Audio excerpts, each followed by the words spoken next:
कि जे जे रे बान्हई हो तो हरियर मोरे ठारे औ है तो जान जई है जादव जी के बेटा रे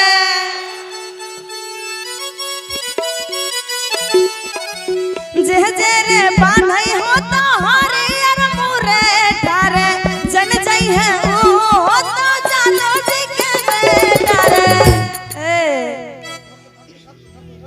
आइए ना हो कहना है कि पूरा बिहार के शान ही कइले